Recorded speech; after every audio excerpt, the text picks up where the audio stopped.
بزي قالات نسوات كتنببهم تخيل مخان خات فلدو سلام تايخا كل جزء تجاجيخا زي جب سبت مرلت سلام تايخا توم زقربوا خاسبات بهندبتي قانون الخا وي يولي الخاني حمي خان سلام زي نهوت خات أنت زخون متحفتي بقام قاتل الدنيا زقربلو ناناتي تيوي زمدلاو زدالو لكم أنا حوكم ناتاني زي channel حدشت انتخونكم سبسكرايب جور أب كومنت دما أبي عدن كتمان خونكم كم تكتاتولن زلكم صحف لي أبزا فيديو زعب حانتين هيوتكم كتغير تخيل مصحف كنزاربينا إذا مصحف زيها روبرت جرين استتصحفت The Law of Human Nature المنسب مأمنخا كتفلتهم زقبك هنقرات اللو إذا مصحف زيها نتوم بحياونات تشفينهم تمتقوم مرز زخون سبات كم يقرخا خم تفلتومن ننفسخا كاوم كم تكلاخلن ياتمهرنا طباب مالت بزح مفلاق زي خونس نتسوات بأكلاتهم ززاربو زي يسمع قانقا ويدما بودي لانجوج بعمقوت مردايو سلامتي اخا بقليلو تقطع نتدخم غنخا ناب حيلك تغيرو تدلدو اب زوريا خا زلو سبات بحقي انتي يحسبو خم زلوخه تفلت تدلدو ام محوراو هيوتخا ماستر كتخونن نيوتخا كابتمالي لوم بزبلت اخت مرحن انت دليخا زوم زعو 10 شمون تحقتات كحجزو خايم ملا هيوتخا كغير زغل حدا حتوك حدك نمنتا يوم سبات صلو خازلو خوين سمعك سلامنتا ايخه تتفتو محزخا باندبت زغنلخا روبرت جرين اب The Laws of Human Nature تبل مصحفو منچ كل صقاماتنا حدا يبلنا نسو دما قدامي حجزا مصحف The Law of Irrationality بحال بزح غزا انا لباميه وسانتاتي دما برتعي وي لوجيك تدغفه يلنا انا نحسب بتحققن كابز زرحق ايو نحنا دق سبات ببهرنا إيرلاشنالينا بسمعت نوسنمو بدحرو نتوساننا رتعاون ممثال مخنياتنا ندلي حدا دخات حساسبا زلو سب سمعيتو نبهريو كقصاصرو يزفقد تنيابتا متحساسبا زلو سب ግን سمعيتي اني كونكون زبل عابي مستر يفلط እዩ نابنت اب سدت እንትነብር እንተዳ ኾንኻ እዚ ፈተና እዚ መዓልታዊ ይጋጥመካ እዩ ኣብ ሃገርና ዘሎ ቁጠባው ጻውጢ ወይ ኣብ ወጻእ ዘሎ ናይ ክራይን ስራሕን ውጥረት ንሓንጎልኻ ብፍርሒ ከም ዝመልእ ይዝገብሩ ብዙሓት ሰባት ብምኽንያት እዚ ፍርሒ እዚ ንዘይኾነ ኢንቨስትመንት ገንዘቦም ይህቡ እዮም ወይ ድማ ብስምዒት ተደፋፊዮም ንዘይኾነ ሰብ ይለቅሑ እዚ ኩሉ ካብ ኢርላሽናሊቲ ዝምንጩ እሞ ከመይ ጌርካ ኢኻ ነዚ ትቆጻጸሮ ቀዳማይ ንስምዒት ካለል እዩ ሕርቃን ቅንኢ ወይ ከቢድ ፍርሒ ምዝስምዓካ ደው በል እዚ ስምዒት እዚ ካብ ጥንታዊ ባህልና ዝመጸደ ኣምበር ካብ ሓቂ ዝብገሰ ይኮነን ካልኣይ ጊዜ ሃብ ሮበርት ግሪን The Inflammation Period ይብሎ ስምዒትካ ሃልሃላብ ዝብለሉ ማለት ኣዚኻ ኣብ ዝተሐጎስካሉ ወይ ድማ ኣብ ዝሓረቅካሉ ጊዜ ዝኾነ ውሳነ ይትወስን ዝኾነ ውሳነ ቅድሚ ምውሳንካ 24 ሰዓታት ተጸብቕ እዚ ቀዳማይ ሕጊ ጥራሕ እዩ ግን ሓደ ነገር ክነግረካ ነዚ ቀዳማይ ሕጊ ምፍላጥካ ጥራሕ ኩሉ ኣይኮነን እቲ ዝቕጽል ካልኣይ ሕጊ ብዛዕባ ኩላትና ዘለና ናርሲሲዝም ወይ ድማ ርእሰ ፍቕሪ ይዛረብ ንምንታይ እዮም ሰባት ንዓኻ ከም መሳርሒ ጥራሕ ክትጥቀምሉኻ ዝደልዩ ንምንታይ እዩ ሓደ ግዜ ባዕልኻ እኳ ክትቆጻጸሮ ዘይትኽእል ስምዒታት ዝስምዓካ እቲ መልሲ ኣብዚ ካልኣይ ዝሕጊ እዩ ዘሎ ሮበርት ግሪን ኣብዛ መጽሓፉ እቲ ዝዓበየ ጸላኢኻ ኣብ ደገ ዘይኾነስ ኣብ ውሽጥኻ እዩ ዘሎ ይብለና ምኽንያቱ ሓቂ ክንዛረብ እንተኾይንና ኩላትና ናርሲስት ኢና እወ ኩላትና እዚ ናይ ተፈጥሮ ባህልና እዩ ሰብ ካብ ዝውለድ ጀሚሩ ናይ ኣቓልቦ ወይ ድማ ኣቴንሽን ባህግ ኣለዎ እቲ ፍልልይ ዝህሉ ኣብቲ መጠን ናይቲ ባህጉ እዩ ኣብዚ ዓለም ክልተ ዓይነት ሰባት ኣለዉ ዲፕ ናርሲስትን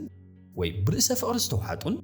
ሄልዚ ናርሲስትስ ወይ ሚዛኑ ዝሓለወ ርእሰ ፍቕሪ ዘለዎም ሰባት እዮም እስኪ ነቲ ብስደት ዘሎ ህይወትና ንምልከት መብዛሕትኡ ግዜ ኣብ ሶሻል ሚድያ ፖስት ትብሎ ስእሊ እቲ ኩሉ ሰብ ክፈትወልናን ከድንቐልናን እንደልዮ ስእሊ እዩ እዚ ናይ ስደት ምስሊ ዝንባዕሉ ሓደ መግለጺ ናይ ዝሕግዚ ወይ ድማ ናርሲስት ምዃንካ እዩ ዘርኢ ዲፕ ናርሲስት ዝኾነ ሰብ ኩሉ ግዜ ብዛዕባ ገዛ ርእሱ ጥራሕ እዩ ዝጭነቕ ሰባት እንታይ ይብልኑ ኣለዉ ክሳብ ክንደይ ሰሓቢ ኮይነ ዘለኹ ስለምንታይ እዮም ሰባት ዘየኽብሩኒ እናበለ ኣብ ገዛ ርእሱ ይእሰር እዚ ድማ ካብ ሰባት ይንጽሎን ንዕቤቱ እውን ዕፅው ይገብሮን ሄልዚ ናርሲስት ዝኾነ ሰብ ድማ ነቲ ውሽጡ ዘሎ ፍቕሪ ርእስን ድሌት ተፈላጥነትን ናብ ወጻኢ ወይ ድማ ናብ ካልኦት ሰባትን ስራሕን እዩ ዝቕይሮ እዚ ማለት ድማ ኣብ ክንዲ ሰባት እንታይ ይሓስቡሉ የለው ኢሉ ዝጭነቕ እዚ ሰብዚ እንታይ ይስምዓሉ እንታይ የድልየሉ ኢሉ ናብ ሰባት ኣትኩረቱ ዝገብር ነቲ ብዛዕባኡ እናተጨነቐ ዘባኽኖ ዝነበረ ጉልበት ናብቲ ዝሰርሖ ስራሕ ይውዕሎሞ ብሉፅ ስራሕ ሰሪሑ ብውፅኢቱ ክኾርዕ ይፅዕር ካሊእ ካብ ናይ ሰባት ርእቶን ነቐፌታን ክመፀካ ከሎ ድማ ሰባት ዘጥቅዑኻ ዘለዉ ጌርካ ይትወስዶን ኣብ ክንድኡ ነቲ ሓሳብ ንዕቤትካ ኢኻ ትጥቀመሉ ብሓፂር ቃል ፍቕሪ ርእሲ ናብ ወፃእ ክትቕይሮ ኣለካ ማለት ኣብ ክንዲ ኣነ ጥራሕ ትብል ንዓለምን ንሰባትን ብዕንቆት ክትርድኦም ክትፍትነለካ ማለት እዩ እዚ ምስ እትገብር ሰባት ብባህርያትካ ይስሓቡን ንስኻ ድማ ዝያዳ ትዕወትን ዲፕ ናርሲስ ክትከውን ከለኻ ንሰባት ከም መሳርሒ ጥራሕ ኢኻ ትሪኦም ስምዒቶም ኣይርድአካን እዩ እቲ ብስምዒታዊ ብስለት ወይ ድማ ኢሞሽናል ኢንተለጀንስ እንብሎ ዝበልፀገ ሰብ ግን ነቲ ኢነርጂኡ ናብ ኢምፓቲ ወይ ስምዒት ሰባት ናብ ምርዳእ እዩ ዝቕይሮ እስኪ ሕሰቡ ኣብ ስራሕ ቦታ ኣብ ስድራ ቤት ወይ ኣብ ማሕበራዊ ህይወት ክንደይ ግዜ ኢና ንሰባት ክንሰምዖም ዘይኮነስ ክንዛረብ ጥራሕ እንደሊ ኩላትና ናይ ኣቓልቦ ወይ ኣቴንሽን ባህግለና እዚ ነውሮ ኣይኮነን ግን እቲ ኣቓልቦ ናብ ገዛ ርእስና ጥራሕ ክኸውን ከሎ ንዓለም ምርኣይ ይሰኣነና እዩ ትዝገደደ ክፋል ገና ይመፀን እቲ ቀፂልና ንሪኦ ምስጢር ከመይ ጌርካ ነቶም መርዚ ዝኾኑ ሰባት ካብ ርሑቕ ተለልዮም ዝገልጽ እዩ ሰባት ክዛረቡ ከለዉ ኣዒንቶም ኣበየሎ ድምፆም ከመይ ይለዋወጠሎ ካብቲ ንሳቶም ዝብልዎ ዘለዉ እቲ ዘይተባሃለ ስምዒት እንታይ እዩ ንዝብሉ ነገራት ኣስተውዕለሎ ኣብ ስደት ክትነብር ከለኻ ዝተፈላለየ ባህልን ድሕረ ባይታን ምስ ዘለዎም ሰባት ኢኻ ትራኸብ እዚ ሕግዝ እንተተጠቒምካሉ ኣብ ዝኾነ ቦታ ተፈላጥነትን ጽልዋን ወይ ድማ ኢንፍሉዌንስ ክትፈጠር ትኽእል ኢኻ እታ ትቕፅል ሕጊ ግን ዝያዳ ተደንጹ እያ እዚ ሕጊ እዚኣ ሕጊ ስልቲ መለለይ ጠባይ ወይ ድማ the law of role playing ትበሃል ከምዚ ኢልካ ሓሲብካ ትፈልጥ ዶ ኩሉ ሰብ ዝዛረቦ ቃላት ሓቂ ድዩ ኣብ ውሽጢ 24 ሰዓታት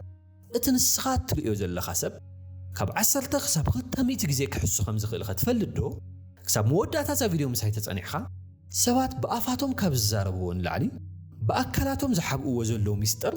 ብኸመይ ከም ተንብቦ ክትመሃር ኢኻ ሮበርት ግሪን ኣብዛ መጽሓፉ ደቂ ሰባት ኩሉ ግዜ ማስክ ወይ ድማ መሸፈኒ ገጽ ገይሮም እዮም ዝንቀሳቐሱ ይብለና መብዛሕትኡ ሰብ ዝቐርበካ ናይ ሃፍታም መንፈስ ወይ ሪች ማይንድ ሴት ዘለዎ ኮይኑ ክቐርበካ ትፅዕር ግና ኸቲ ሓቀኛ መንነቱ ኣብቶም ዘይተገደሰሎም ደቓይቕ ኣብ ምንቅስቓስ ኣካላቱ ወይ ድማ ቦዲ ላንጉጅ ዝርከብ ስለ ዝኾነ ነቲ ሰብ ከምቲ ዘምስሎ ዘሎ ዘይኾነስ ከምቲ ዘለዎ ክትሪኦ ኣለካ ድኻ ተሓሳስባ ወይ ፑር ማይንድ ሴት ዘለዎ ሰብ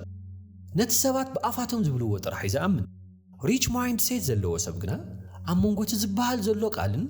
እቲ ዝግበር ዘሎ ተግባርን ወይ ድማ ኣክሽንን ዘሎ ፈላላይ ይዕዘብ እዩ ስለ ዝኾነ ሰባት ብቓላቶም ዘይኾነስ ብተግባሮምን ብኣካላዊ ምንቅስቓሶምን እመኖም ምኽንያቱ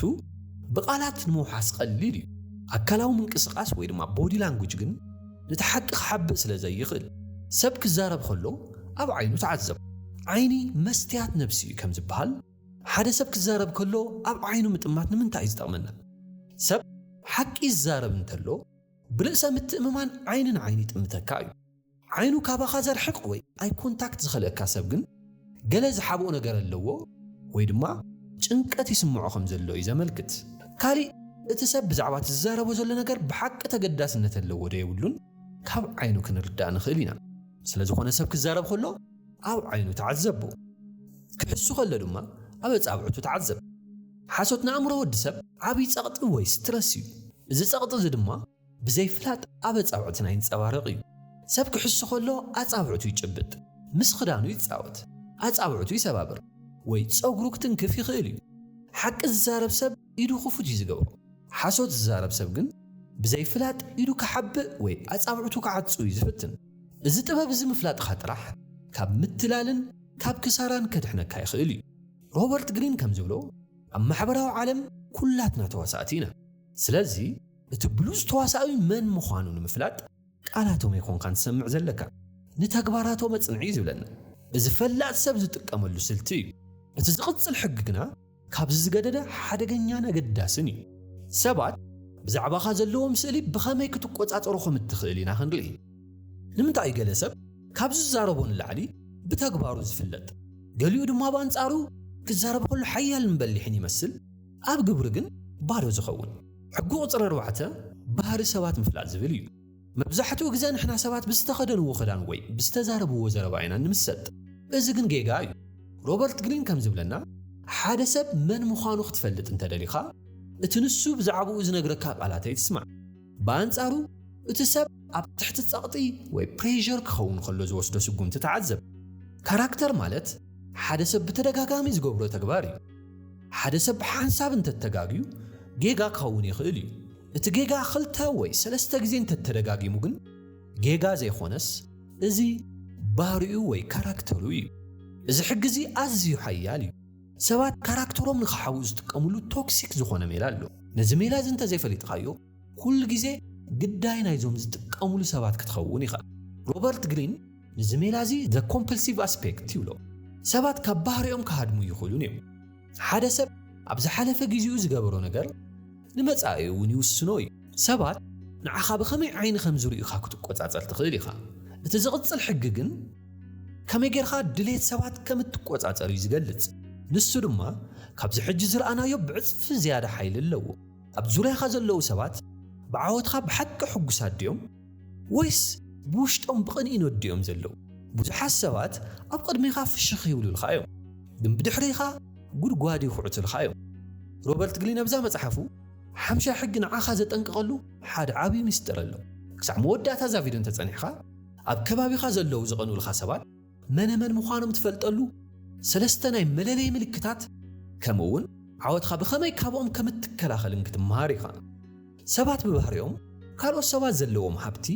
ህቡብነት ወይ ጽባቐ ክህልዎም ይምነዩ እዮም እዚ ተፈጥራዊ ግን ሓደ ሰባት ነቲ ዘይብሎም ነገር ንምርካብ ካብ ምስራሕ ንዓኻ ናብ ታሕቲ ንምውራድ ወይ ከውድቑኻ እዮም ዝጽዕሩ ኣብ ስደት እትነብሩ ወገናት እዚ ሕግዝ ንዓኻትኩም ብፍሉይ ምልክት እዩ ኣብ ወፃኢ ሃገር ኹንኩም ሓደ ስራሕ ምስ ጀመርኻ ወይ መኪና ምስ ቀየርኻ እንኳ ሓጎሰካ ዝብለካ ሰባት ዝፈትውኻ ክመስሉ ይኽእሉ እዮም ግን ውሽጦም ብሕርቃን ይቃጸሉ ኣለዉ ክኾኑ ይኽእሉ እዮም ስለ ዝኾነ ሮበርት ግሪን ቀናዕ ሰብ እተለልየሉ ሓደ ምስጢር ይነግረና ነቲ ክትፍትኖ ዝደለኻ ሰብ ብዛዕባኻ ሓደ ሕማቕ ዜና ክትነግሮ ከለኻ ብሃንደበት ኣብ ገጹ ከይተፈለጦ ናይ ዓወት ፍሽኽታ የርኢ እዩ ግን እዚኣ ንሓንቲ ሰከንድ ጥራሕ እያ ትጸንሕ ብድሕሪኡ ከም ዝሓዘነልካ እዩ ዘምስል ንዚ ሓደ ሰከንድ እንተስተውዒልካላ ግን እቲ ሰብ ፈታዊኻ ዘይኾነስ ጸላኢኻን ቀናእን ምዃኑ ክትርዳእ ኢኻ ሪች ማይንድ ሴት ዘለዎ ሰብ ካልኦት ክዕወቱ ከለዉ ከም ትምህርቲ እዩ ዝጥቀመሉ ፑር ማይንድ ሴት ዘለዎ ሰብ ግን ናትኻ ዓወት ከም ውልቃዊ ውርዴቱ ገይሩ እዩ ዝወስዶ ሕጂ ግን ናብቲ ዝኸበደ ነጥቢ ኢና ክንሰግር እዚ ስዕብ ነጥቢ ካብ ኩሎም ዝበለጸ ገዳሲ እዩ ሰባት ንዓኻ ከይቐንኡልካ እንታይ ክትገብር ኣለካ ሮበርት ግሪን ሓደ ስትራቴጂ ይበና ዓወትኻ ኩሉ ግዜ ብትምክሕተይ ተርእዮም ጸገማትኻን ድኻምኻን እውን ሓሊፍኻ ንገርሎም ሰባት ፍጹም ምዃንካ እንተደኣ ኣሚኖም ኣብ ውሽጦም ቅንኢ ይውለድ እዩ ድኹም ጎነ ከም ዘለካ ምስ ረኣዩ ግን ቁርብ ፍትሓውነት ይስምዖም እዩ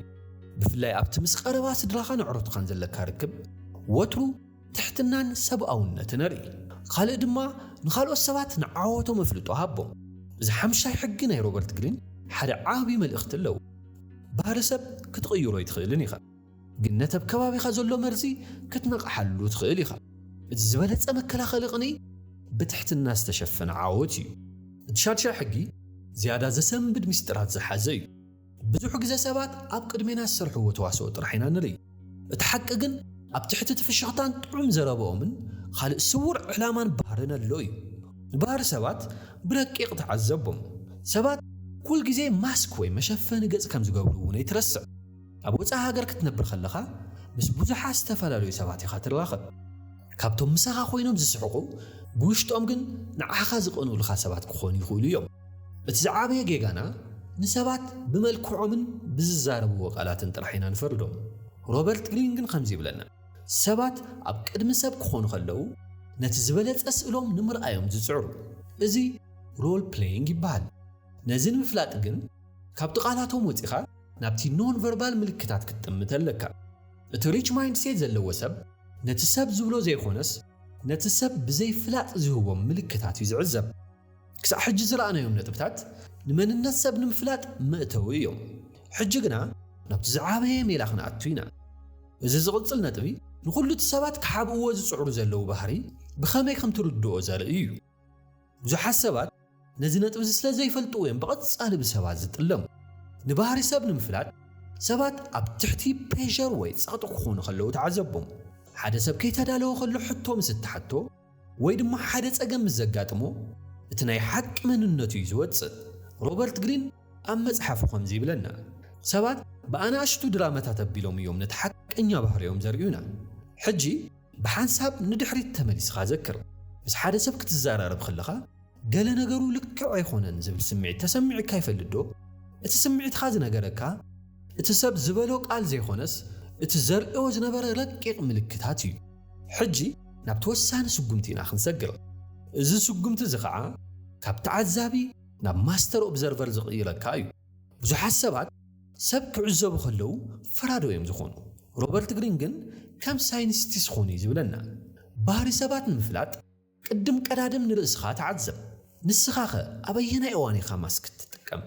ነዚ ሕግዚ ምስ ተረዳእኻዮ ኣብ ዝኾነ ናይ ቢዝነስ ስምምዕ ይኹን ፍቕራዊ ዝምድና ብቐሊሉ ትታለልን ኢኻ እታ ትቕጽል ሕጊ ካብ ትቕድም ኢልና ዝረኣናዮም ብዕፅፊ ሓደገኛን ጠቓሚትን እያ ንምንታይ እዩ ገሊኡ ሰብ ዘይተሓለለ ደገፍን ተቐባልነትን ክረክብ ከሎ ገሊኡ ድማ ኩሉ ግዜ ምስ ሰባት ኣብ ግጭትን ዘይምርዳእን ዝነብር ሮበርት ግሪን ኣብ ሕጊ ቁፅሪ 7 ዛ መጽሓፍ ኣዝዩ ወሳኒ መልሲ ይዝበና ኣብዛ ቪድዮ ንሰባት ባህሪ ብምልዋጥ ጥራሕ ከመይ ጌርኻ ናይ ዝኾነ ሰብ ልቢ ከም እትረክብን ሰባት ንዓኻ ንምሕጋዝ ድሌት ክሓድሮም ከመይ ክትገብር ከም እትኽእልን ክትፈልጥ ኢኻ ሕጊ ቁፅሪ 7 ሶሻል ናርሲሲዝም ወይ ድማ ሜንታል አቲቲዩድ እዩ ሮበርት ግሪን ኣብዛ መጽሓፉ ሰባት ንዓኻ ከምቲ ንስኻ ንርእስኻ ትሪኣ ገይሮም ኣይኮኑን ዝርዩኻ ብመሰረት እቲ ንስኻ ንዓቶም እትሪኦም ኣመለኻኽታ እዮም ዝርዩኻ ብዙሓት ዲያስፖራታት ኣብ ወፃኢ ሃገር ክነብሩ ከለዉ ሓደ ዓብዪ ስሕተት እዮም ዝፍጽሙ ኩሉ ግዜ ብዛዕባ ገዛ ርእሶም ጥራሕ እዮም ዝሓስቡ ንዓይ ከመይ ይርኡን ኣለዉ ስራሕይ ከመይ ኣሎ ቋንቋይ ጽቡቕ ድዩ ኢሎም እዮም ዝሓስቡ እዚ ዲፌንሲቭ አቲቲዩድ ወይ ተኸላኸለ ኣመለኻኽታ እዩ እዚ ድማ ካብ ሰባት የርሕቐካ እዩ ሮበርት ግሪን ንባህሪ ሰባት ኣብ ክልተ እዩ ዝኸፍሎ ቀዳማይ ዘ ናርሲስቲክ አቲቲዩድ እዚ ሰብ እዚ ኩሉ ግዜ ኣብ ውሽጢ ርእሱ እዩ ዝነብር ሰባት ክነቕፍዎ ከለዉ ከም ወልቃዊ መጥቃዕቲ እዩ ዝወስዶ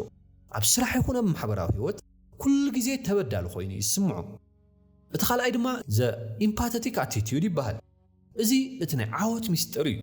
እዚ ሰብ እዚ ካብ ምንታይ ድሕረ ባይታ ተበጊሱ እዩ ከም ዝገብር ዘሎ ኢሉ እዩ ዝሓስብ እሞ ንስኻ ኸ ከመይ ጌርካ ኢኻ ነዚ ተተግብሮ ቀዳማይ ኮንፊርሜሽን ባያዝ ይበሃል ሰባት ሕማቃት እዮም ኢልካ እንተደኣ ደምዲምካ ኣእምሮኻ ሕማቕ ባህርያቶም ጥራሕ እዩ ዝርኢ ካልኣይ ኦፕንነስ ማዕብል ምስ ሰባት ክትራኸብ ከለኻ ንባህሪኦም ከም ሓደ ክትመሃረሉ ዘለካ መጽሓፍ ጌርካ ረኣዩ ሳልሳይ ሬዚሊየንስ እዩ ሰባት ክጸርፉኻ ወይ ክነቕፉኻ ከለዉ ብቐጥታ ምላሽ ኣይትሃቦም ደው ኢልካ ሕሰብ እዚ ሰብ እዚ ኣብ ውሽጡ እንታይ ስቃይ ወይ ፍርሒ ሃልይዎ እዩ ከምዚ ዝገብር ዘሎ እዚ ሕጊ ናብ ስደት ትነብሩ ዘለኹም ኣዝዩ የገዳሲ እዩ ኣብ ሓድሽ ባህሊ ምስ ሓደስቲ ሰባት ክትገጠም ከለኻ እቲ ዝዓበየ መሳርሒኻ ወይ ሶሻል ስኪል ርክብ ክእለት እዩ ዝቕፅል ሕጊ ቁፅሪ 8 ሰባት ከይፈለጡ ብኸመይ ንዓኻ ክእዘዙ ከም እትገብር ዘርኢ መሳጢ ነጥቢ እዩ ቀንዲ መልእኽቲ ዝሓጊ ድማ ቁፅፅር ኣብ ኢድኻ ይኹን ዝብል እዩ መብዛሕትኡ ሰብ ኣብቲ ካልኦት ሰባት ዝሃንፅዎ ሜዳ ወይ ስትራቴጂ እናተፃወተ ንምንታይ ኩሉ ግዜ ከም ዝሰዓር ይገርሞ እዩ ሕጊ ቁፅሪ 8 ከምዚ እዩ ዝብለና ኣብ ክንዲ ንስኻ ንሰባትን ነገራትን እናጓየኻ ተሳድድ ንሳቶም ናባኻ ከም ዝመፁ ክትገብሮም ከለኻ ንስኻ ኢኻ ነቲ ኩነታት ትቆፃፀሮ እዚ ሕጊ እዚ ኣብዞም 3 ነጥብታት ይስረት ቀዳማይ ንስኻ ናብ ሰባት ክትጎይ ከለኻ ብዙሕ ጉልበት ኢኻ ተጥፍእ ትደክም ትጭነቕ መደብኻ ድማ ይበታተን ሰባት ናባኻ ክመፁ ከለዉ ግን ንሳቶም እዮም ዝደኽሙን ጉልበቶም ዘጥፉን ንስኻ ድማ ብህድኣት ነቲ ዝመፁሉ ዕላማ ኢኻ ትግምግም ካልኣይ ሰባት ብገዛ ፍቓዶም ናባኻ ክመፁ ምግባር ጥበብ ይሓትት እዩ ስለ ዝኾነ መፈንጠራ የድልየካ እዩ መፈንጠራ ክንብል ከለና ሓደ ሰብ ዝደልዮ ነገር ረብሓ ገንዘብ ስልጣን ወይ ሚስጥር ከም ዘለካ ብምርኣይ ናባኻ ክመፁ ምግባር ማለት እዩ ንኣብነት ኣብ ንግዲ ሓደ ፍርያት ብውሑድ ዋጋ ከም ዘሎ ብምልጣፍ ዓማዊል ናብ ድኳንካ ከም ዝመፁ ትገብሮም እሞ ካብኡ ናብ ውሽጢ ምስ ኣተው ግን ካልእ ዝያዳ ዝኸበረ ነገር ንክገዝኡ ትገብሮም ሳልሳይ ሓደ ሰብ ንዓኻ ደልዩ ናብ ቤት ጽሕፈትኻ ወይ ናብ ዓድኻ ምስ ዝመፅእ ንስኻ ኣብቲ ናይ ሜዳ ብልጫ ወይ ሆም ኮርት ኣድቫንቴጅ ስለ ዘለካ እትሰብ ካብትናይ ቀደም ቦታኡ ወፂኡ ናብ ናትኻ ቦታ ስለ ዝመፀ ብዘይፍላጥ ናትኻ ትእዛዝ ክሰምዕን ክስማዕማዕን ተኽእሉ ዝለዓለ እዩ ሰባት ብተፈጥሮኦም ናይ ገዛ ርእሶም መደብን ትምኒትን ኣለዎም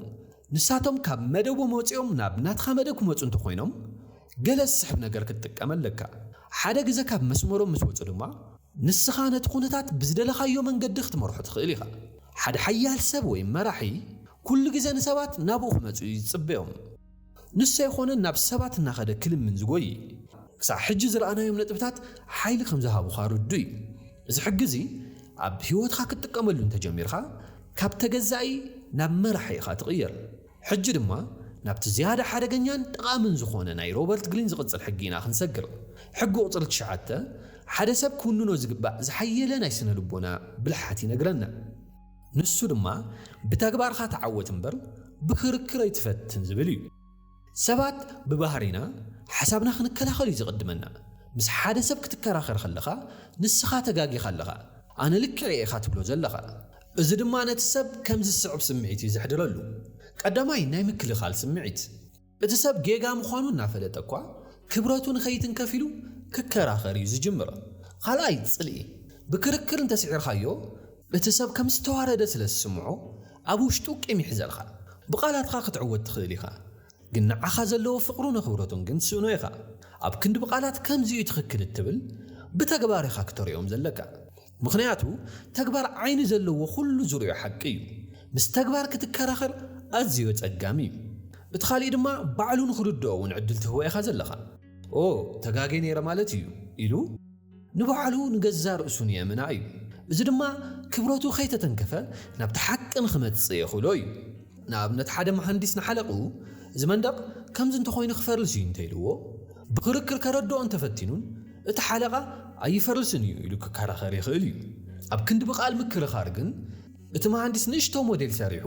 ብተግባር እቲ መንደቕ ከም ዝፈርልስ እንተርእይዎ ግን እቲ ሓለቓ ባዕሉ ክርድኦ እዩ ሮበርት ግሪን ክምህረና ዝደለየ ቀንዲ ጥበብ ብቓላት ሰባት ክትእምን ኣይትፅዓር ኣብ ክንዱ ብተግባርካ ዓወትካ ርእዮም ምኽንያቱ ውፅኢትካ ካብ ቃላትካ ንላዕሊ ይዛረብ እዩ ዝብለና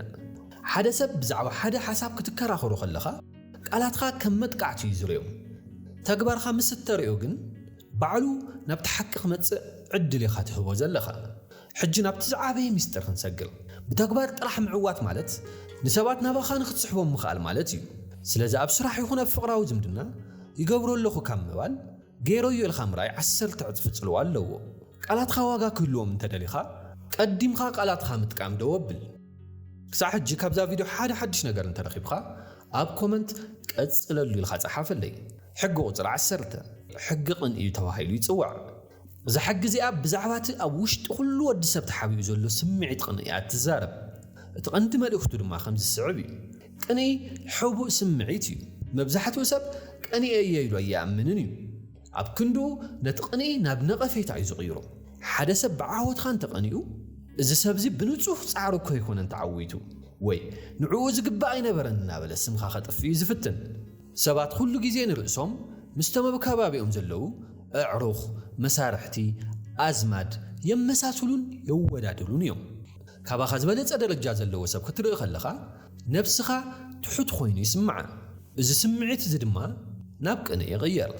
ኣብ ወፃኢ ሃገር እትነብር እንትኾንካ እዚ ፈተና እዚ ብዝገደደ የጋጥመካ እዩ ብፍላይ ምስቶም ኣብ ዓዲ ዘለዉ የዕሩኽትኻ ወይ ቤተሰብካ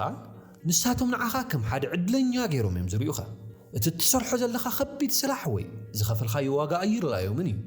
እቲ ዘለካ ሃብቲ ወይ ናብራ ጥራሕ እዩ ዝረኣዮም እዚ ድማ ቅንኢ ዝፈጥረሎም ሮበርት ግሪን ከምዚ ይብለና ቅንዓት ስምዒታዊ ቃንዛ እዩ ንቐናኣት ሰባት ብከምዚ ዝስዕብ ምልክታት ክትፈልጦም ትኽእል ኢኻ ቀዳማይ ሕሹኽሹኽታ እዩ ብድሕሪኻ ብዛዕባኻ ዘይመሰረታዊ ነቐፌታ ምዝራብ እዩ ካልኣይ ጽቡቕ ዜና ክትነግሮም ከለኻ ካብ ልቦም ብሓቂ ይሕጎሱን ንሓፅር ግዜ ጥራሕ ፍሽኽ እዮም ዝብሉልኻ ሳልሳይ ምምስሳል ወይ ድማ ኩሉ ግዜ ካባኻ ንላዕሊ ምዃኖም ንምርኣዮም ትፅዕሩ ሮበርት ግሪን ኣብዚ ሕጊ እዚኣ ሓደ ሓደገኛ ነጥቢ እዩ ዘቐምጥ ዝቐንአልካ ሰብ መጥቃዕቲ ዝጅምር ብምስላጥ ዘይኮነስ ብምትላል እዩ ከም ሓለይትና መሰሉ ምኽሪ ይልግሱልኻ ግን ከዓ ካብቲ ሽቶኻ ይርሕቑኻ ብድሕሪኻ ድማ ሕማቓት ወረታት ይነዝሑ ነዚ ንምክልኻል ሓደ ሚስጥር ክነግረካ عاوتخا كل جزي تجدو تحتي الخانبر استراتيجيكاو تحتنا دما تتقم أبقدم سبات دخمت خان جيجات هتخان كتزارب فقد سبات نعاها كم فتسون جيرون كري خان تدا جميرهم كناتهم كل عالي بأنصارو إذا نقر زي خصاب زعوت بزحية تساغي وي عدلي حق ذاتني الخا كتزارب خلها تنعاها نمتقعد نبرم حيلي هسسي بفلاي أب سوشيال ميديا كل جزي تصبق جزات خطر حيتري مخنياتو تتفترو زلخا مسلي نخالوت مرزك خون سلازغل نسخان بعلخا أب كالو سوات كنك سمعك خلو سلام تايزي سب تعوي كابو انتاي كمهاري خلي الخا كتحتت لك مخنياتو قني نخال سب بمرزك قتلي الخا نتمرزقن بعلخا ستيخا نسخو موت كم تصباي بحصيرو زحق زيا أب كبابي خازلو سوات بعاوتخا قنو خم زخولو فلت سلازخونه دما نتسمعيتهم كيغوداخا بتحتنان بتنقاقن تنقساقس ياتبل امودات هذا فيديو دما امودات هذا فيديو مسبصحخا اب كبابيخا كاب زلو سبات من من كاتون كلنيا مخانو ختفل زخلكا ناي اكس راي عينك هلوكاي كاب تقتال زخونه قناعات نمملاط قداماي سغمتي نتوم قناعات مللايو بتخلاي سغمت دما نقنقم زبار باري كاب مرأي مقطابي إذن الإسخاء مكل خال طرح زي خونس سلام خانه محلاون وساني إذا حق زي حدا قنياي قنكا أتزغط الحقي كابزن لعليه هو تخاك غيرو يخيلي حدا نمعلتاو هو تخاك غير حيا المستر كنقركا سبات ببهرنا حدا نقر كابيدنا قوت سقلووي كنرخبو كم زي نخيل مسفلتنا ترعينا بزرعة لدرجة خندوليون يجمر حقو طلع عسلت حدا The Law of Strategic Narcissism ويدما بزعبا متلال دليت سوات كنرلينا سلام تاعو حدا نقر قليل خوينو مزركب واغا زي نهبو مخنياتو سبات كل غزي نت زي ولهم نقر يمزنافقو ابو ركبات يكون ابسراح كل غزي نطف انتخونخا نقول حتو قوت بل انتخونخان سبات نعاخا كم وحش وي جرانتد غيروم يمزوسدخا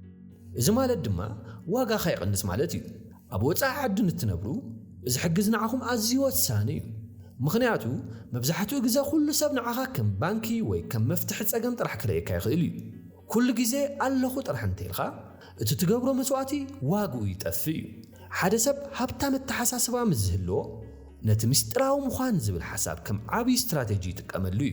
دخات تحساسبا زلو سب جن كل جزء تقبلنت نمركاب كبل رؤسي يحسرن نخلو سب كحقوس يفتنن ومخمي غير خايخنا زي حجز تتجبروا اتقداماي مرحا تتقم ما قد دخا كل جزء كفته يكون سباتنا عخان مركاب قرب كتصعروا جبرلهم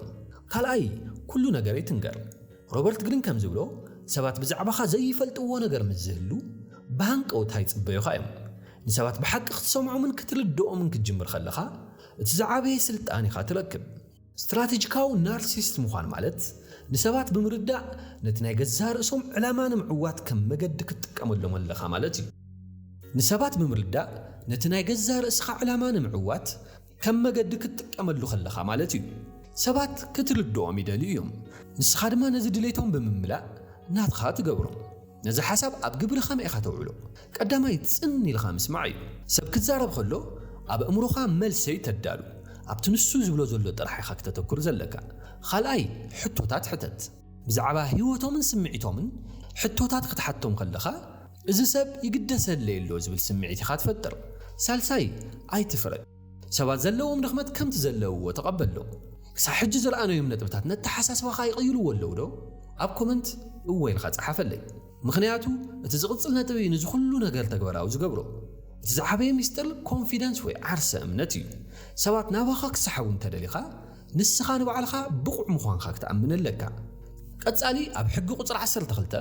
ሰባት ብኸመይ ብዘይፍላጦም ብናይ ጉጅለ ስነ ልቦና ከም ዝተሐለሉ ክንሪና እዚ ድማ ካብ ዝረኣናዮ ዝገደደ ዘገርልም እዩ ንምንታይ እዮም ሰባት ኣብ ከባቢኻ ከለው ብፍሽኽታ ዝቐርቡኻ ብድሕሪኻ ግን ውዲት ዝኣልሙልኻ መልሱ ድማ ዝበዝሕ ሰብ ኣብ ውሽጢ ዝሓቦ ጸሊም ጎኒ ስለ ዘለዎ እዩ እዚ ድማ ብሰንኪት ሮበርት ግሪን ኣብዛ መጽሓፉ The Laws of Human Nature ዝጽሓፎ መበል 12 ሕጊ እዩ እዚ ሕጊ እዚ compulsive behavior ይበሃል ክሳዕ መወዳእታ ዛ ቪድዮ ምሳይ ተጸኒሕኻ ንሰባት ብኸመይ ትግምግም ጥራሕ ዘይኮነስ ንባዕልኻ ካብ ተደጋጋሚ ስሕተት ትድሕነሉ ፎርሙላ እውን ክትረክብ ኢኻ ኣብ ስደት እትነብር እንተኾንኻ ሓደ ዓብይ ሓቂ ክነግረካ ሰባት ብዘረብኦም ወይ ብዝተኸደንዎ ክዳን ይትመዝኑ ሰብ ተለዊጠ እየ ክብለካ ይኽእል እዩ ግና እቲ ሓቂ ኣብቲ ዝደጋገም ተግባሩ እዩ ዘሎ ሮበርት ግሪን ከምዚ ይብል ሓደ ሰብ ሓንሳብ ስሕተት እንተሰሪሑ ኣጋጣሚ ክኸውን ይኽእል እዩ ክልተ ግዜ እንተደጋጊምዎ ግን እዚ ባህሪኡ እዩ እዚ ሕጊ ንምንታይ እዩ ንዓኻ ዘገድሰካ ምኽንያቱ ኣብ ስደት ምስ ብዙሓት ዓይነት ሰባት ትራኸብ ኢኻ ገሊኦም ብጣዕሚ ብሉፃት ይመስሉና ግና ውሽጦም ብናይ ቀደም ስብራት ወይ ትራውማ ዝተመልአ እዩ ባህሪ ወዲ ሰብ ከም ናይ ኮምፒውተር ፕሮግራም እዩ ሓደ ሰብ ምስ ሰበይቱ ወይ ምስ መሳርሕቱ ዘለዎ ፀገም ምሳኻ እውን ይደግሞ እዩ እዚ ሰብ እዚ ምስ ካልኦት ክፉእ እዩ ምሳይ ግን ፅቡቅ እዩ ኢልካ ይትተዓሾ እዚ እቲ ዝዓበየ ናይ ተሓሳስባ ስሕተት እዩ ሮበርት ግሪን ኣብዛ መፅሓፉ ንባህሪ ሰብ ኣብ 3 ደረጃ እዩ ዝኸፍሎ ቀዳማይ እቲ ዝረአ ትሕዝቶ ወይ ቪዚብል ላየር እንትኸውን እዚ እቲ ሰብ ክመስሎ ዝደሊ ፅቡቅ ባህሪ እዩ ካልኣይ እቲ ዝተሓብአ ስምዒት ወይ ኢነር ኢሞሽናል ላየር እዩ እዚ ኣብ ግዜ ጭንቂ ወይ ፀገም ዝወፅእ ባህሪ እዩ እቲ ሳልሳይ ድማ እቲ ሱር ዝሰደደ ልማድ ወይ ዲፕ ካራክተር እዩ እዚ እቲ ሰብ ካብ ቁልዕነቱ ጀሚሩ ዘማዕበሉን ክቕየር ዘይኽእልን ናይ ህይወቱ ቅዲ እዩ ብፍላይ ኣብ ኣውሮፓ ኣሜሪካ ወይ ዓረብ ሃገራት እትነብሩ ኣሕዋትና ሰባት ክትቆፅሩ ከለኹም ወይ ሽርክና ክትጅምሩ ከለኹም ብዛዕባ ሕሉፍ ታሪኾም ሕተትዎም ሓደ ሰብ ኣብ ዝሓለፈ 3 ስራሕቱ ምስ ስራሕቱ ተባይሱ እንተወፅዩ መበርላብዓይ ምሳኻ እውን ክባእስ እዩ እዚ ትንቢት ዘይኮነስ ሳይንስ እዩ እቲ ዝገርም ሚስጥር ግን እዚ እዩ ሰባት ባህሪኦም ክቕይሩ ይኽእሉን እዮም ግን ክመሓየሹ ይኽእሉ እዮም ኣብ ህይወትካ ክትዕወት እንተደሊኻ ባህሪኻ ብምልላይ ጀምር ንባዕልኻ ብቕንዕና ሕተት ንዓይ ኩሉ ግዜ ዘጋጥሙን ፀገማት እንታዮም ኢልካ ሕተት ነቲ ዝደጋገም ስሕተትካ ምስ ፈለጥካዮ ጥራሕ ኢኻ ካብቲ ስሕተትካ ክትወፅእ ትኽእል እዚ ሕጊ ዝሓያል እዩ ግን መበል 13 ሕጊ ካብዚ ንላዕሊ ዘደንፁ እዩ እዚ ሕጊ እዚ ብዛዕባ ዕላማ ወይ ፐርፐዝ ዝዛረብ ኮይኑ ንምንታይ ብዙሓት ሰባት ህይወቶም ትርጉም ኣልቦ ከም ዝኾነ እዩ ዘረድአና ንስኻ ንሰባት ክትሕግዞም ወይ ውዕለታ ክትገብረሎም ከለኻ ንዕኦም ኣብ ክንዲ ኣመስጋንነት ሕርቃንን ፅልእን ከም እትፈጥረሎም ትፈልጥ ዶ ብዙሓት ሰባት ንሰባት ንምእማን ወይ ሓገዝ ንምርካብ ዝሓለፈ ሰናይ ተግባራቶም ወይ ዝገበሩሎም ውዕለታ የዘኻኽርዎም እዩ እዚ ግን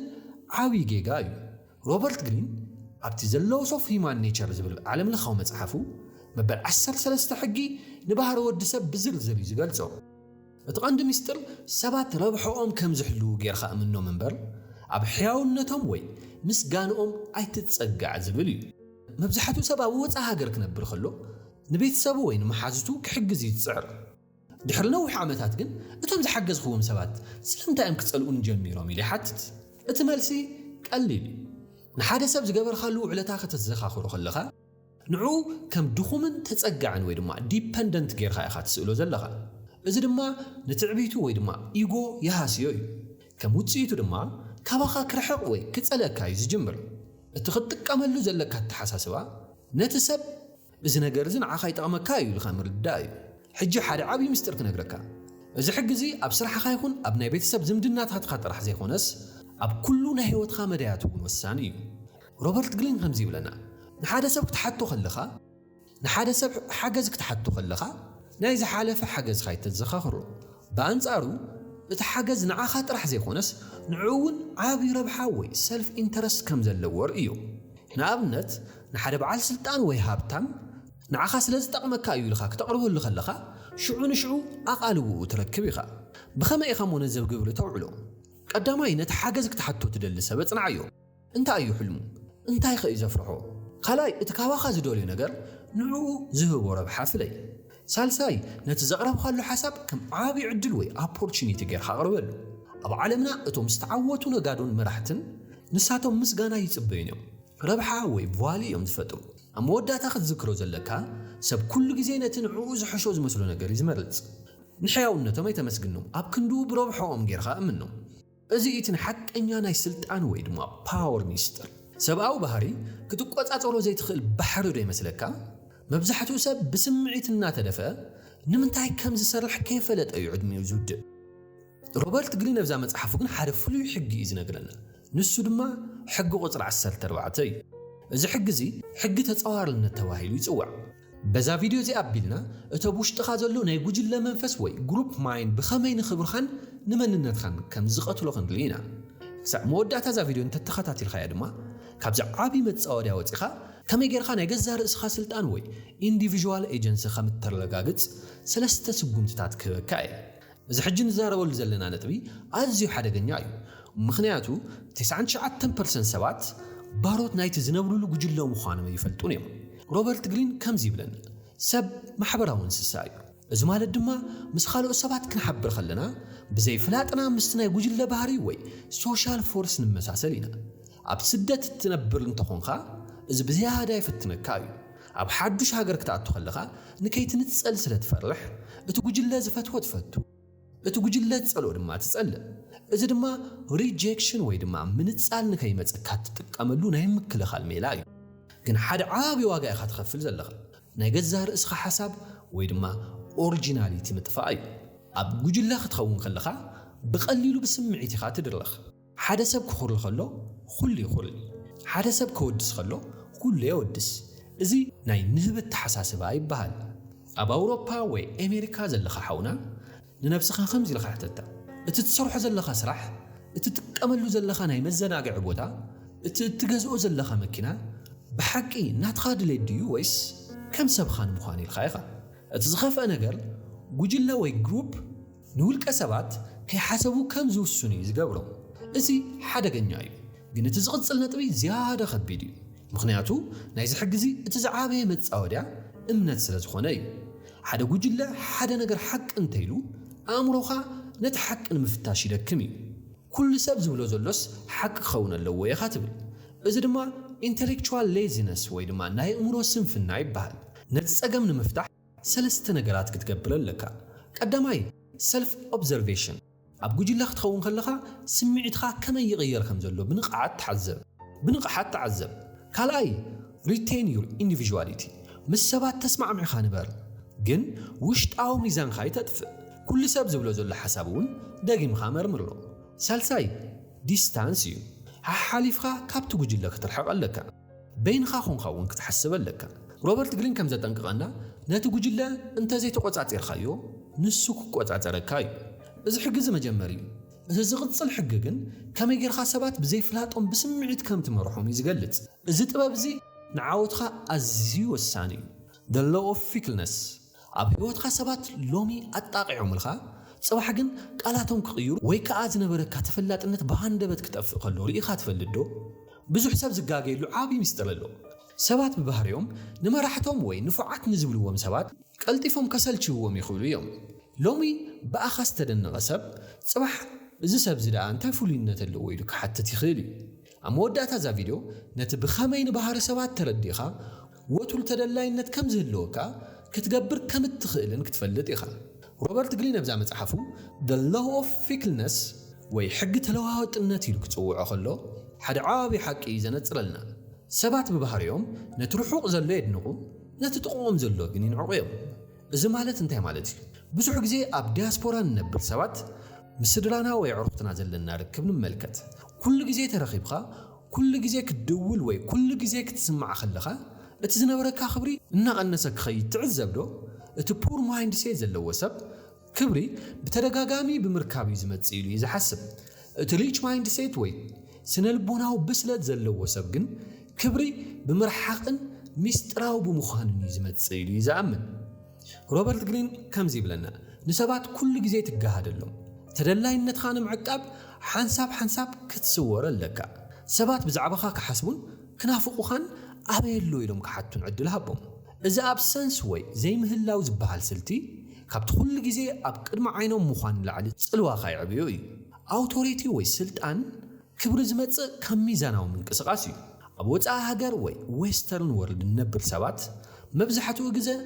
ናይስ ክንከውን ኢና ንጽዕር ንኹሉ ሰብ ክንሐጉስ ንኹሉ ሰብ እዋ ክንብል እንደሊ እዚ ግን ንባህሪ ሰባት ኣንጻርካ እዩ ዘለዓሎም ሰባት መትከል የብሉን ኢሎም ክሓስቡ ይጅምሩ እቲ ዓወት ዝደሊ መራሒ ግን ክልተ ነገራት የጠዓዕም ቀዳማይ ብቕዓት ወይ ኮምፒተንስ ስራሕኻ ብሉጽ ክኸውን ኣለዎ ካልኣይ ሚስጥራውነት ሰባት ኩሉ ግዜ ብዛዕባኻ ኩሉ ክፈልጡ የብሎምን እዚ ሕጊ ቁፅሪ 15 ዝምህረና ዓብዪ ትምህርቲ በዝሕ ዘይኮነስ ጽሬት ዝበልጽ ምዃኑ እዩ ሰባት ክስልችዎም ከለዉ ክነቕፉኻን ክትጻረሩኻን ይጅምሩ ቅድሚ ሰባት ምስልቻዎም ግን ንስኻ ስጉም ትውሰድ እዚ ሕጊ ንበይኑ እኹል ኣይኮነን اتقصال حقي مالت حق قصر 16 نزل صلوخا كمي غيرخا ناب هبوبنت كتقيرو خم تخيل زحبري نسو دما بزبلص خطقملو زلك كاسلتي بز حج زلنالو نا انترنت عالم كل سب تخرت كركب ابزو غوايلو زلو غزي نمنتايم غليوم سبات زياده خبرن هبوبنت زلخب مبل 10 شعات حق تطقيمخا كمي غيرخا سلطان كان كبرخان كمتعبي اتا قداس زبحال سب كمي غيرخا كمتخون كتفلط يقا إذا حق زي حق استراتيجيك رحقات وي دلو اوف استراتيجيك ابسنس يبال بزو حساب سقاقي حدا عابي نقرلو زيادة خرل أنت اللغو سبات زيادة يفتوني لي حسب إذا قن ناي دخلت حساس واي زخونا نقر أبعداق أنت بزيحو واقو يقودلي سبون كمويو كل جزي أبزل خلو بوتات الترخيبخا كل جزي نخلو سب واوي الشيت بالانتخونخا واقا خاي وردي سبات كم ترى نقر كريو خايم زجمرو بأنصارو اتهابتم التحساسبات زلو سب واقو نموساخ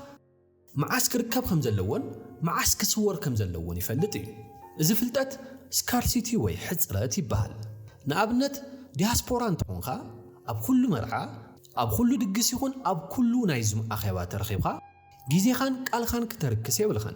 غيزي خا خبر مخانو ختريو ملكا اتناي عدبوخا ناي محبراو ركب لمدي كل جزء مهلاو طرح يفقري زبل أرجت رديت كخوني خلي قنات عالم لخاو حقي سبات نتبحق زي رخبو ونقريهم زيادة زدليو حجي نابت زخبده خفال كنسجلينا نزل حق زي كم يجرها تتكملوا مجمرتها هلا وخاطر لقاقت ألكا سبات كفلتو خان كفتو خان اللوم ملو بملو كابت خبابي خان تتسوير خا كرسعو خايو اتميستر حيل مسحات خان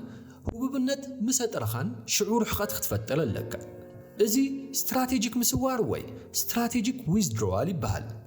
نوي ختصني حبرخان سبات ابي لو خبلو كجمرو اللو اب ساعاتتي مسلخا اب امروم يعبي اب سراح يكون ابناي فقرو ركب كل غزي صمق كهلو جبر مبزحتو سب اب عالم نخعوت كفوق خون كم زلو غيرو يزحسب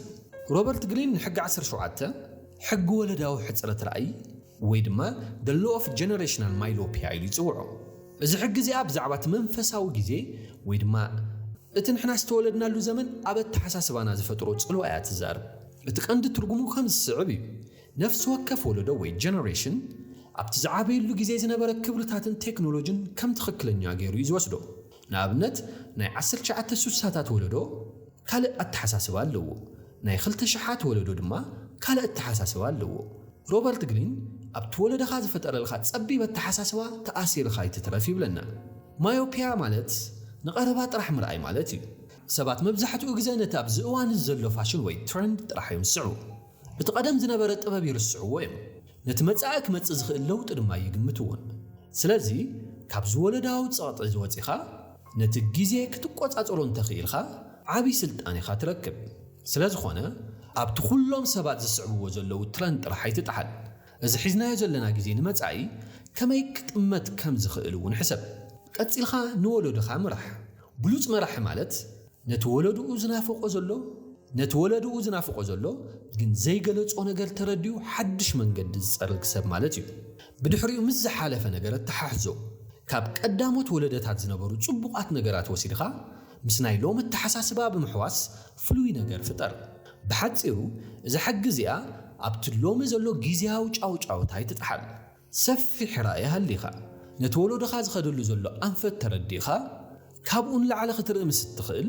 ንስኻ ኢኻ ክትመርሑ ትኽእል እያ ትብል ሕጎ ቁጥር 18 ሜዲቴት ኦን አወር ኮሚኒቲ ሞርታሊቲ ኩላትና ክንመውት ሙኻና ንፈልጥ ኢና ግን ኩላትና በሐቅና አምነሉ ዲና እዩ ትሕቶ መብዛሕቱ ሰብ ሞት ንዑ ጥራሕ ከም ዘይትመጽእ ገይሩ ይዝነብር እዚ ድማ ከም መጠን ለዓሊ ትዕቢተኛን نناي بعلو تقم الطرح زحسبن ابن اشتو نغرات غيزيو كطفن يزغبرو روبرت جرين كم زبلو سبعاو فطور كاب كالوت انسساتات زفريو نغر انتحاليو حدا معلت خمز موت اقديمو مفلاطو يو زفلطات زغن خلتا ገጽ አለው